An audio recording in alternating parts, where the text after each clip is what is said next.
सुमरे होवे पार।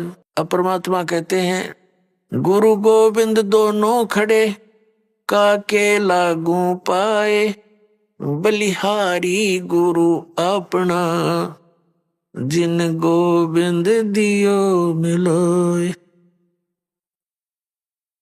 सात द्वीप नौ खंड में गुरु से बड़ा ना कोई, करता करे न कर सके, गुरु करे सो होवे। सतगुरु के उपदेश का लाया एक विचार, जय सतगुरु मिलते नहीं, जाते नरक द्वार। नरक द्वार में दूत सब करते खेचा तान, उनसे कभू ना छूटते, फिर फिरते चारों खानी। चार खानी में भरमते, कभू ना लगते पार, सो फेरा सब मिट गया, मेरे सतगुरु के उपकार। सात समुद्र की मसी करूं, लेखनी करूं बन राय, धरती का कागज करूं, गुरु गुण लिख्यो न जाए।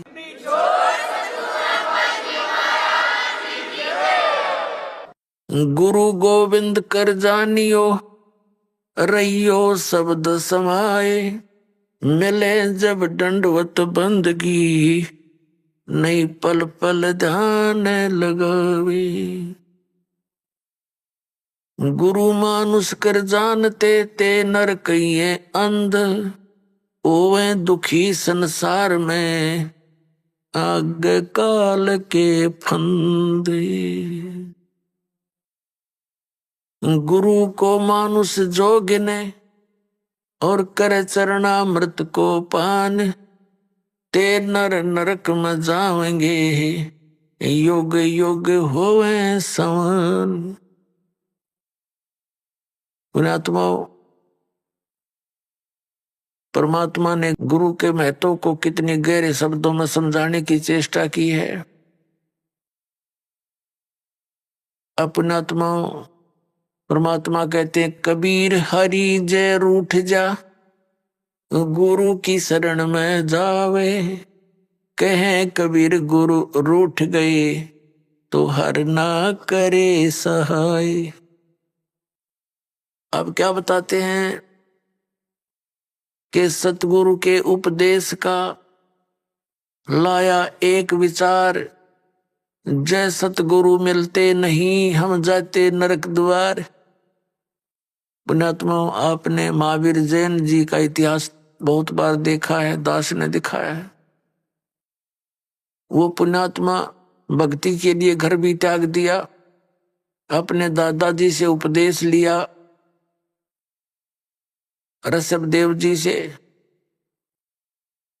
वो मारीची जी ने, और वही आत्मा आगे चल के महावीर जैन हुआ।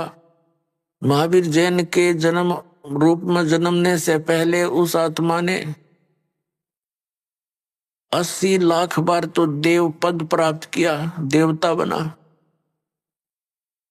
और बाकी 60 करोड़ बार गधे की योनि, 30 करोड़ बार कुत्ता, 20 करोड़ बार बिल्ली, पता नहीं कितनी बार हाथी, नपुंसक, शिकारी रहा। तो जब तक सतगुरु नहीं मिलते, ये प्राणी साधना करता करता भी दुखी रहता है। इसलिए परमात्मा बताते हैं सतगुरु के उपदेश का। पृथ्वी पर सतगुरु एक ही होता है, एक समय में, अनेक नहीं होते। जैसे परमात्मा स्वयं आए थे कबीर जी, वो अकेले ही, पर वो तो परमात्मा भी थे और सतगुरु भी थे, वो तो सर्वे सवा थे। और उस समय 64 लाख शेष थे मालिक के। पुण्यात्मा, विचार करने की बातें हैं, क्योंकि हम लाल की महिमा से परिचित नहीं थे। लाल की को सुनते अवश्य थे कि वो बहुमूल्य होता है, लेकिन पहचान नहीं थी। हम भगवान को सर्व सुखदाई, सब संकटों से निवारण करने वाला मानते हैं, इसलिए ही उसकी खोज में हम जगह जगह भटक रहे थे। लेकिन हमने उस लाल की हमें पहचान नहीं हुई। उन स्वार्थी लोगों ने कौड़ी को हमें लाल बताकर हमारे को दे दिया। हम उन कौड़ियों को लाल समझकर गठड़ी बांधे फिरे थे। अब दास को पता चला, परख हुई, लाल और लालड़ी को परख करने की बुद्धि दी भगवान ने, और वही दास ने आपके साथ कर दी। आपको भी लाल परखने योग्य ज्ञान दे दिया। तो पहले हम साधना ठीक ना करके कितने कष्ट उठाए, उस परमात्मा ने आकर ही हमें ये ज्ञान दिया, अपनी पहचान आप ही बताई। तो क्या बताते हैं कि भक्ति करते करते भी उस महापुरुष की कितनी दुर्गति हुई, क्योंकि उनको सतगुरु नहीं मिला। 600 वर्ष पहले परमात्मा स्वयं आए थे, 64 लाख शिष्य हुए उनके, और अकेले सतगुरु थे, अकेले नाम देते थे। और पुण्यात्मा उस समय ना कोई मीडिया था, ना कोई पुस्तक का लेखन करके कहीं भेजा जा सकता था। आदरणीय धर्मदास साहिब जी ने कबीर साहब की वाणी लिपिबद्ध करके रख ली थी, लेकिन उसको बार बार इतनी को हाथ से लिखने में तो 10 साल फिर लग जाए उसको।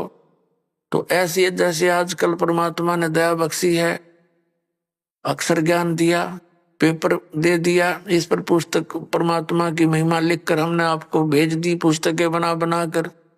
फिर ये इलेक्ट्रॉनिक सिस्टम परमात्मा ने दिया, सीडी का ये बना के दे दी, चिप चल पड़ी परमात्मा की दी हुई है। ये गॉड गिवन इंस्ट्रूमेंट है, ये मनुष्य के सत्र के बनाए हुए नहीं है, ये भूल जाना आप। ये मनुष्य 4 युगों में यही था, एक रेडू के अंदर, और छत खच्चर जोड़ कर रथ बना के घसीटे अंडा करते, अरीवीसी कार बना ली, हवाई जहाज बना दी, और ये इंटरनेट बनवा दिए। ये परमात्मा के दिए हुए हैं, और ये काल ने इनका दुरुपयोग शुरू करवा दिया। इसमें फिल्म देखे, नाचे कूदे, समाज दूना बिगड़ गया। लेकिन अब शुद्ध रहेगा। यहाँ पर कोई भी पदार्थ है, उसके गुण अवगुण दोनों चले, लेकिन हम अवगुणों को त्याग कर गुणों को ग्रहण करेंगे, हमें ज्ञान हो जाएगा। तो कहने का भाव यह है कि 64 लाख शेष होना उस समय एक दानक के, जुलाहे के, ये कोई बड़कों का खेल नहीं है, जिसको हम एक शूद्र कहते थे। एक कवि कह के सीमित कर दिया था, फाइनल को क्लोज कर दी थी उनकी फाइल को। अब वह फाइल फिर खुली उस भगवान की। वो परमात्मा है, हमारे पिता हैं।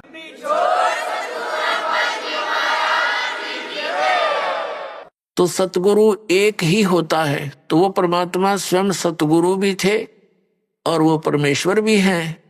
सतगुरु की भूमिका भी उन्होंने की, वो जगत गुरु भी वही हैं। और फिर उनका कृपा पात्र, उन्हीं के ज्ञान से युक्त, उनके आदेश अनुसार फिर सतगुरु वही भेजते हैं। तो उस परमात्मा ने स्वयं कहा कि गरीबदास जी वाले पंथ में, 12वें पंथ में आगे चल के मैं स्वयं आऊंगा और धर्मदास इस सारे अज्ञान को हटाऊंगा। अब परमात्मा ने हो सकता है दास को किस इस योग्य देखा होगा, तो अपने कुत्ते को छोड़ दिया भौंकने के लिए, अपने बच्चों को, धनियों को जगाने के लिए। तो ये परमात्मा का किया हुआ काम है, आम जनसाधारण का ना समझना बच्चों, और इसका लाभ उठाओ। आप भी उठाओ, औरों को भी जगाओ जो गहरी नींद में सोए पड़े हैं और काल के दूतां के फंसे पड़े हैं, प्यार के साथ। क्योंकि काल ने कहा था कि ऐसे उल्टे रंग में रंग दूंगा, जब तुम्हारा मोक्ष समय आवेगा कलयुग में, उससे पहले सब नकली पंथ चला दूंगा कबीर नाम से और सतलोक सचखंड के नाम से, और उनमें इतना अज्ञान ठोक दूंगा कि तेरा संदेश वाहक जब आएगा तब तक तो वो वकील बन जाएंगे उस अज्ञान के और कतई नहीं मानेंगे। परमात्मा ने कहा था कि हमें मनाना आता है, उस समय शिक्षित करूंगा। परमात्मा ने कहा था, उस समय बता दिया था धर्मदास को कि अभी तू चुप रहना, इसको जिक्र ना करना। सबको शिक्षित किया दाता ने। ये इंटरनेट प्रोजेक्टर बनवा दिए, दूर बैठे आप देख सकते हो क्या बोला जा रहा है, क्या लिखा है सदग्रंथों में, सामूहिक तौर पर सीडी के माध्यम से, टीवी के माध्यम से। तो ये परमात्मा का किया हुआ कार्य है। पहले परमात्मा स्वयं एक दिन में हजार हजार जगह प्रकट हो जाते थे, क्यों तो भगवान है, वो तो जो चाहे सो कर सकते। तो इस प्रकार परमात्मा ने हमें जगाया, सत ज्ञान दिया, वही दिया हुआ ज्ञान आज दास आपके समक्ष रख रहा। तो प्रसंग चल रहा है कि सतगुरु के उपदेश का लाया एक विचार, जय सतगुरु मिलते नहीं हम जाते नरक द्वार। पुण्यात्माओं, इन वचनों को गणी गहराई तो सुना करो, इनको हृदय में जाने दो कानों के माध्यम से। जब तक बच्चा दवाई को अंदर नहीं जाने देगा वो काम के करेगी, होठों पर ही डाल दे, बार थूक देता है, सुनता नहीं है। तो इनको बहुत गहराई से सत्संग के समय तो आप एकाग्रचित हो जाया करो और परमात्मा के इन वचनों पर गहराई से सोचा करो। अब क्या बताया भगवान ने कि सतगुरु के उपदेश का लाया एक विचार, और जय सतगुरु मिलते नहीं हम जाते नरक द्वार। नरक द्वार में दूत सब फिर करते खेचा ताण, उनसे कबू ना छूटते फिर फिरते चारों खान। पुण्यात्माओं, जब ये भक्तिहीन प्राणी यहाँ से जाता है, यम के दूत इसको पकड़ कर ले जाते हैं, धर्मराज के सामने खड़ा कर दिया जाता है, न्यायाधीश के सामने। वहां ये नहीं कह सकता कि मैंने ऐसा नहीं किया, मैंने ऐसा नहीं किया। वहां झूठ नहीं चलेगी, वहां तो आपकी फिल्म स्टार्ट हो जाएगी, सीडी ऑन हो जाएगी आपके समक्ष सामने। क्योंकि जो कर्म हम करते हैं, सोचते भी हैं, उसकी भी एक फोटोकॉपी भगवान के दरबार में जाती है और वहां जाते ही उसको ऑन कर दिया जाता है। अब जैसे आप जी भाई बहनों को कहते हो, रिश्तेदारों को या कोई मित्र पड़ोस पड़ोस में मिल जाते हैं, उनको भी समझाते हो भक्ति कर लो, परमात्मा का नाम ले लो। तो अब तो उनके पास समय नहीं है, क्योंकि उनको ज्ञान नहीं है। फिर वो जब वहां दरबार में खड़ा होगा तो ये एक पली लगाता है भगवान के आगे, एक बहाना खोजता है कि परमात्मा मुझे पता नहीं चला, हमने तो इतना ही ज्ञान हुआ था, अपना काम करो, बच्चों का पालन पोषण करो। तो उस समय परमात्मा वो सीडी चला देगा, कोई भक्त उससे कह रहा होगा कि चलो चलेंगे सत्संग में, और वो बकवाद कर रहा होगा, मना कर रहा होगा, सौ बहाने मिला रहा होगा। फिर परमात्मा कहेगा, देख इस भक्त ने, इस बहन ने, इस बेटी ने तेरे से क्या कहा था, और तू झूठ बोलता है कि मेरे को पता नहीं चला। तब ये क्या कहता है भगवान, गलती होगी क्षमा कर दो। परमात्मा कहता है, भाई गलती का मानने का कोई फायदा को नहीं, अब तो नरक में जाना ही पड़ेगा। और फिर कभी तुझे मानव शरीर मिले तो फिर ट्राई करना। तो पुण्यात्माओं, ये धर्मराज के दरबार में जब प्राणी जाता है, उसके बाद इसको नरक में डाला जाता है। और वहां तो लाखों की संख्या में, हजारों की संख्या में पशुओं की तरह चारों तरफ से यम के दूत, नो समझ लो हाथों में भाले, क्योंकि वो शरीर ऐसा है, उसमें पीड़ा घनी होती है और उसमें मरता नहीं प्राणी, पीड़ा ज्यादा होती है। तो उसमें सीधे भाले ठोके, आंखों में मारेंगे न सीधे, और ऐसे जैसा भी हाथ में आओ उतना लठ मारते हैं और उनको जबरदस्ती नरक में ठोक देते हैं, धक्के मार मार के वो उल्टे बाजे उनके लठ मारे, और जैसे पशु को फाटक में रोकते हैं ऐसा ठोक दिया जाता है। तो यहाँ क्या बताते पुण्यात्मा, हम भक्ति से घने दूर हो गए, अध्यात्म ज्ञान आसपास भी नहीं रहा, हमें डर नहीं रहा इन बातों का। इन बातों को हम ऊट पटांग सी मानते हैं, इन अज्ञानियों के ज्ञानों के को सुन सुन कर अज्ञान को, कि नरक कहीं नहीं है, यही स्वर्ग है, यही नरक है। अरे इतने बड़े बड़े ग्रंथ लिखे हैं, महापुरुषों ने आंखों देख कर बताए हैं, उनको हम अपनी सोच से झूठा कैसे कर देंगे? करेंगे तो करे रहेंगे, लेकिन सच्चाई हमारे कहने से मिट नहीं सकती। तो परमात्मा बताते हैं कि नरक द्वार में, जब नरक में ठोके जाओगे, दूत सब और करते खेचा ताण, दे डंडा दे लठे और अंदर ठोक देते हैं। नरक द्वार में दूत सब करते खेचा ताण और उनसे कभी ना छूटता, फिर फिरता चारों खान। वहां नरक में दुख उठा करके फिर इन चार खानियों में 84 लाख प्रकार के इन पशु पक्षियों और सब जीवों की जो ये प्राणियों के जो शरीरों में कष्ट उठाना पड़ता है। अब परमात्मा बताते हैं नरक द्वार में दूत सब करते खेचा ताण, उनसे कबू ना छूटता, फिर फिरता चारों खान। चार खानी में बरमता और कबू ना लगता पार, सो फेरा सब मिट गया मेरे सतगुरु के उपकार। अब सतगुरु के उपकार, गरीबदास जी ने कहा है कि दा सतगुरु की मैं बलिहारी, जो जमन मरण मिटाही, जो जन्म और मृत्यु के इस दीर्घ रोग का नाश कर दे। कहते मैं उस सतगुरु पर बलिहारी हूं। तो जन्म मरण का रोग का नाश कबीर परमेश्वर ही कर सकता है। और कबीर परमेश्वर जिस भी अपनी आत्मा को, दास को यहाँ भेजता है अपना सामर्थ्य देकर, यह उसके द्वारा परमात्मा ही करवाता है। अन्य ना तो किसी भगवान की भक्ति से ये जन्म मरण का रोग नाश हो सकता। यदि हम श्री राम, श्री कृष्ण अर्थात विष्णु जी, इनकी पूजा करके चाहें कि हमारा जन्म मरण का रोग कटे, ये नाशवान इनकी जन्म मृत्यु स्वयं होती है। ऐसे ही शंकर जी की जन्म मृत्यु होती है, ब्रह्मा जी की जन्म मृत्यु होती है। इनका पिता है सरपुरुष, जिसको काल रूपी ब्रह्म भी कहते हैं। जो गीता बोल रहा है श्री कृष्ण जी में प्रवेश करके, वो स्वयं स्वीकारता है। गीता जी अध्याय नंबर 4 के श्लोक नंबर 5 और 9 में, अध्याय नंबर 2 के श्लोक नंबर 12 में, गीता जी अध्याय नंबर 10 के श्लोक नंबर 2 में ये कहता, अर्जुन तेरे मेरे बहुत जन्म हो चुके हैं, तू नहीं जानता मैं जानता हूं। तो इससे सिद्ध है कि इस ब्रह्म की पूजा करने वाला भी जन्म मरण के रोग से नहीं बच सकता। और ब्रह्म की साधना ब्रह्म पुजारी गुरु से ही लेनी पड़ती है। उस गुरु की शरण में जाने से भी जन्म मृत्यु का रोग नहीं कट सकता।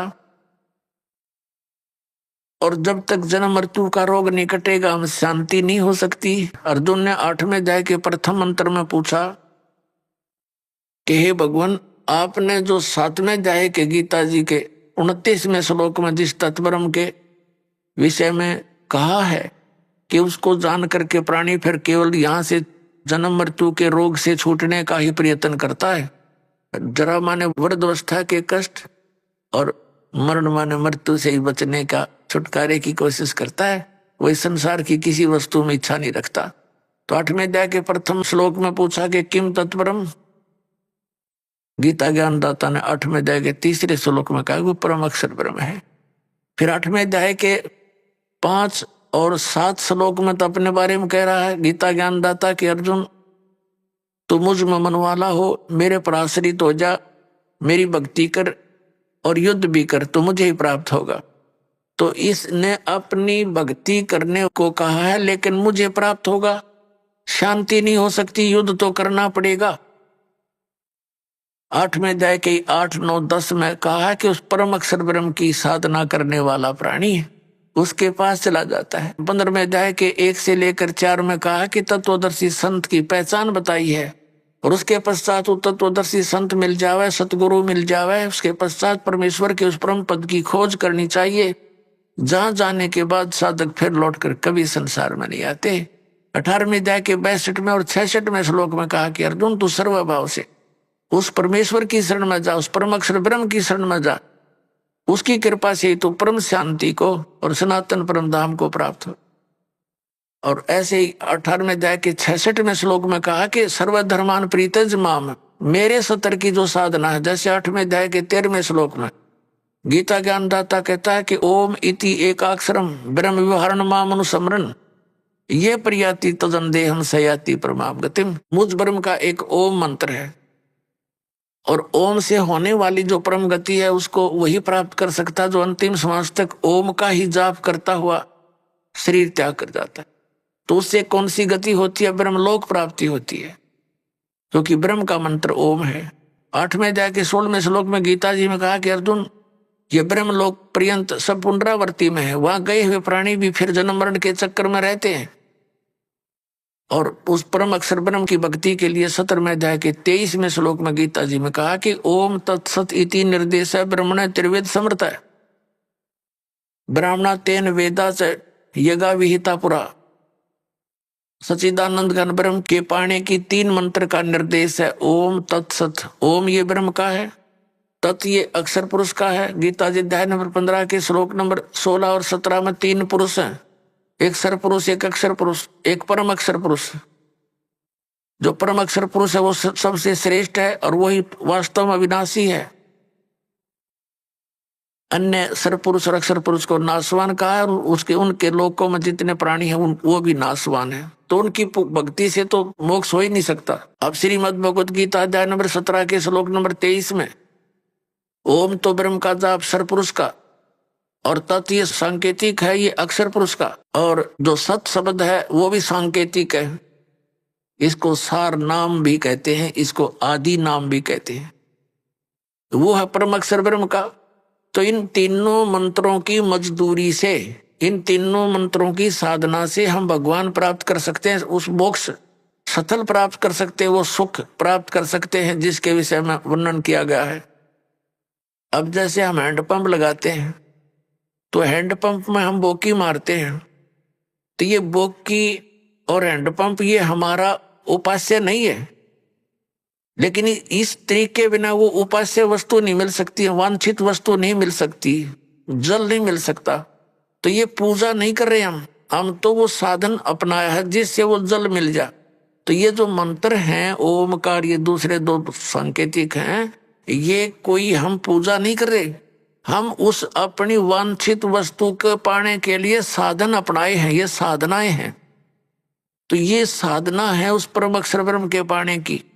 जैसे सतनाम का 2 अक्षर का मंत्र है, एक ओम एक तत्। जैसे आदरणीय नानक साहिब जी की जन्म साखी के अंदर समुद्र की साखी में ये प्रमाण है उन 2 अक्षर के मंत्र का। तो इन दोनों मंत्रों का जाप किया जाता श्वास उश्वास से।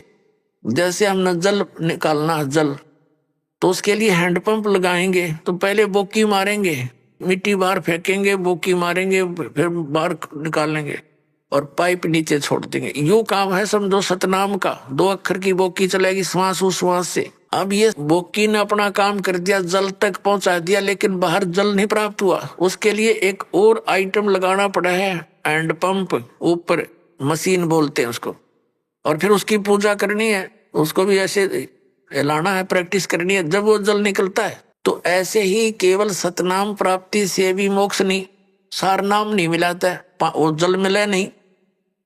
सारनाम समझो हैंडपंप का ऊपर का वो मशीन है। तो ये मशीन उसी समय लगी हुई सक्सेस होगी जब वो जल पाइप पूरी जल तक पहुंच चुकी होगी। बीच में अगर कोई कहे हैंडपंप लगा दे, मशीन फिट कर दे, मिस्त्री कभी नहीं करेगा। तो ये दास आपको ये सब व्यवस्था बता रहा है, ये आपने करनी है, मजदूरी करनी है इसकी। और जब सारनाम का समय आएगा, आपकी पाइप पहुंच जाएगी जल तक के आसपास, तो फिर हैंडपंप यानी सारनाम आपको दिया जाएगा।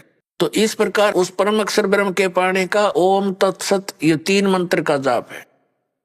ओम ये ब्रह्म का है, तत् ये अक्षर पुरुष का है, उसको परब्रह्म भी बोलते हैं, और सत ये परम अक्षर ब्रह्म का, इसको पार ब्रह्म कहते हैं। पार ब्रह्म, एक परब्रह्म, एक पार ब्रह्म, एक ब्रह्म। ब्रह्म तो ये सरपुरुष है, ये काल भगवान 21 ब्रह्मांड का स्वामी। अक्षर पुरुष इसको परब्रह्म कहते हैं, ब्रह्म से नेक्स्ट भगवान, पर यानी दूसरा।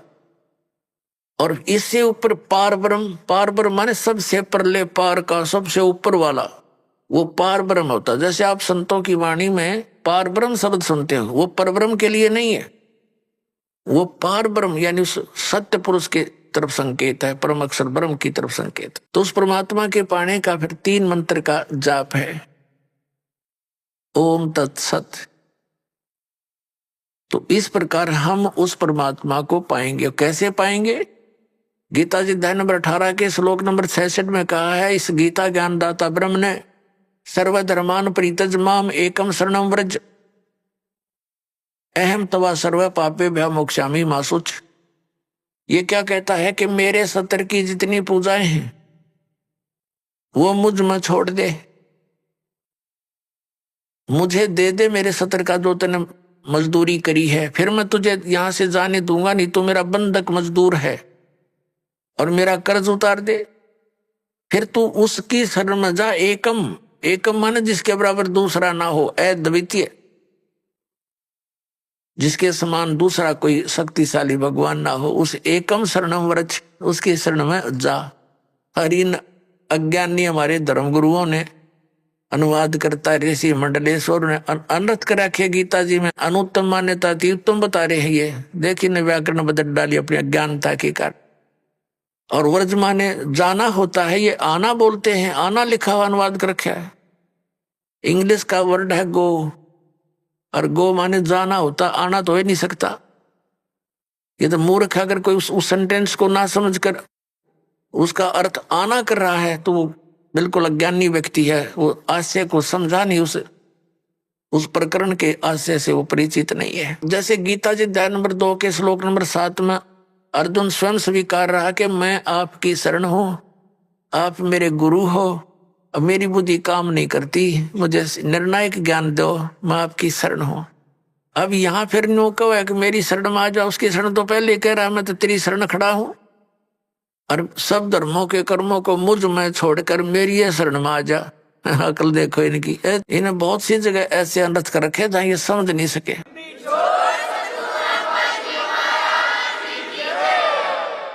तो ये हमें ओम नाम का जाप इसको दे देंगे काल को, ये हमें यहाँ से जाने देगा, नो ड्यू सर्टिफिकेट लिख देगा ये। लेकिन ये तब लिखेगा जब गुरु साथ होगा, नहीं तो आपको बहका करके यही अपने नकली सतलोक, नकली अलखलोक, अगमलोक, इसने ब्रह्मलोक में बना रखे हैं धोखा देने के लिए। वहां पटक देगा ठाक है, और वहां जीवन बर्बाद कराओगे। कितने युगों के बाद फिर जमीन पर पटकेगा, सारा काम रह गया बना बनाया। तो सतगुरु की आवश्यकता आपके साथ रहेगी अंतिम सांस तक। तो जैसे अब प्रसंग चला है कि हम ओम नाम का जाप इसको दे देंगे, और फिर हमने 7 संग ब्रह्मंडों को पार करके जाना है इस अक्षर पुरुष के पार अपर ब्रह्म के 7 संग ब्रह्मंडों को, उसके लोक से जाने का किराया देना है इसका। वो तत्व मंत्र जो आपको देते हैं वो उसके किराया देना है, उस वहां से फिर वो जाने के लिए हमें ये समझ लो टोल टैक्स समझ लो ये उसका अक्षर पुरुष के लोकों से पार होने का। और तीसरा जो मंत्र है वो सतलोक में स्थायी स्थान प्रदान कराएगा, जो आदि नाम है, सार नाम है। तो पुण्यात्मा गीता जी अध्याय नंबर 8 के श्लोक नंबर 8, 9, 10 में गीता ज्ञानदाता कहता है कि उस परम अक्षर ब्रह्म की साधना करेगा तो उसको प्राप्त होगा। उसकी साधना का मंत्र ये बताई दिया, ओम तत्सत नथिंग एल्स इति निर्देश है, बस यही निर्देश है। निर्देश का mean final direction, nothing else. और गीता जी में ना हरे राम हरे कृष्ण, ओम नमः शिवाय, ओम भगवते वासुदेव नमः, ये इस तरह की कोई मंत्र नहीं है। और जो श्रीमद् भगवत गीता में वे ऑफ वर्शिप नहीं है, पूजा का मार्ग नहीं है, उसको जो करता है तो वो शास्त्र विधि को त्याग कर मनमाना आचरण कर रहा है। अब प्रसंग आता पुण्यात्माओं, जो शास्त्र विधि को त्याग कर मनमाना आचरण करते हैं उनको न तो सुख हो न उनकी गति हो, बताओ, और न ही उनकी कोई कार्य सिद्धि हो। तो फिर इसीलिए तो हम भक्ति करते हैं और वो तीनों व्यर्थ, तो वो साधना के करने का कोई लाभ नहीं। इसी कारण से हम नास्तिकता की तरफ चल पड़े। भगवान को खोजते खोजते हम हार थक चुके हैं। अंत में हमने घुटी सूटी का सहारा ले लिया, चोरी ठगी करके हम सेठ साहूकार बनने की चेष्टा कर रहे हैं। वो दूने दुख उठा लेते हैं, पाप इकट्ठे कर लेते हैं। तो इस प्रकार इस ज्ञान से हमें ये विष दिखाई देगा। परमात्मा कहते हैं जैसा दर्द अपना हो ऐसा जान बराने। पुण्यात्मा हो, आप किसी ऑफिस में जाते हैं, दयाहीन प्राणी होगे, उनको दर्द नहीं दिखाई देता कि कहाँ से आया है ये व्यक्ति, भूखा प्यासा है, उनको केवल अपना बकवाद उद्देश्य उनका उल्लू सीधा हो जाता है, तो वो आपका कार्य करेंगे ना, तो कति नहीं करें, चौड़नी चाहिए ना पहले। अब दास जब नौकरी लगा 1977 में, तो उसमें कोई एक आध अधिकारी के ऊपर उंगली टिका करती कि वो भ्रष्ट है, बाकी सब ठीक थे। अब एक आध अधिकारी कर्मचारी रह रहा, उस पर उंगली टिका कि यूं ठीक है, बाकी सब एक जैसे हो गए। तो यह क्यों बिजली गिर गई? अज्ञान से। पहले डरते थे भगवान से, भगवान का भय निकल गया और विष खाने लग गए, हाहाकार मच गई। एक शहर में देख लो डॉक्टर है भगवान, दुनिया भर के वैद्य डॉक्टरों की दुकान खुल गई। मेडिकल में जाके देख लो, किसी में खचाखच भरे पड़े हैं, उधर पाप इकट्ठे करें, वहां भोगे पड़े पड़े। यही परमात्मा कहते हैं, जीवित जग में जूती पड़े फिर जम तोड़े छाती। हाँ, जीवित यहाँ ब्रान माटी होगी, राग यम के दूध गढ़ेंगे, वो नारे दुख तुम्हारे ऊपर। तो इस विष ने कौन खाओगा जब ज्ञान हो जाएगा? तो ये कारण क्यों हो गया? क्योंकि हम भगवान के विधान से अपरिचित होकर पाप कर रहे हैं। अब छोटे छोटे बच्चों को दास देखता है, बड़ी खुशी होती है। वो कहता जी मैंने ऐसे बेड़ी उठाकर दे दी गलती से, और रोता है मेरा नाम खंड हो गया। तो पुण्यात्मा, ये समाज तैयार होगा क्या? ये बच्चे बुराई करेंगे आगे चल के? ये ऐसा सोच समाज तैयार हो जाएगा, इनको देख देख और आदमी भी, दूसरे भी इनका अनुसरण करेंगे। छोटे छोटे बालक ऐसे नेक नीति से रह रहे हैं। एक छोटा सा बच्चा, उसको 100 का नोट मिल गया, गली में पड़ा था, आते उसने अपनी माँ को दिया कि वहां पड़ा था। उसकी माँ ने कहा नहीं बेटा, इसको हम नहीं प्रयोग करेंगे, इसको उठा के यहाँ दान पात्र में डाल दिया। तो और नहीं तो पहले तो जब ज्ञान ना होता, माँ सबसे पहले जेब में डाले। पहले तो बच्चा है ना, घर लेकर आवा करा, पता नहीं कहाँ उड़ा, उसकी टॉफी खावे, रोरन खवावे फिर। तो इस प्रकार परमात्मा के इस ज्ञान से ऐसे रंगे जाओगे आप, सपने में भी नहीं गलती कर सकते। और माया की आवश्यकता होगी तो भगवान दूर नहीं, ये सत्कर मान लेना। भगवान को किस लिए खोजते थे? हमें किस चीज की डिमांड हो, आगे धर देगा ठाक, आपका सत्कर मान लेना। भगवान इसी को कहते हैं। ये कोई बालकों का खेल नहीं है। नहीं फिर क्यों ड्रामा करते हैं भक्ति की?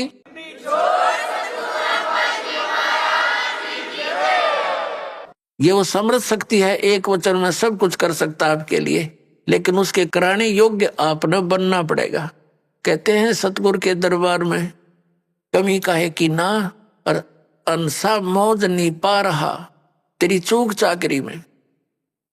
तो अगर इस सच्चे दरबार में किसी चीज की कमी नहीं है और आपके ऊपर मेहर नहीं हो रही है, तो आपकी कोई चाकरी में, आपकी सेवा और शुश्रूषा में कोई त्रुटि है, उसको ठीक कर, तुरंत बिजली आ जाएगी। करंट आने के लिए, बिजली पावर आने के लिए हमने उस योग्य बनना पड़ता है, गुड कंडक्टर। तो बिजली आई, सारे काम होंगे फिर तो, जो उसके गुण हैं। तो उस बिजली को आने के योग्य बनाओ, और इसी तरीके से बनोगे आप, इस ज्ञान से, इस भक्ति से समर्पित हो जाओगे। अब प्रसंग चल रहा है सतगुरु के उपदेश का, लाया एक विचार, जय सतगुरु मिलते नहीं जाते नरक द्वार। अब नरक द्वार में दूत सब करते खेचा तान, उनसे कबू ना छूटता, फिर फिरता चारों खान। के दुर्गति होती, चार खान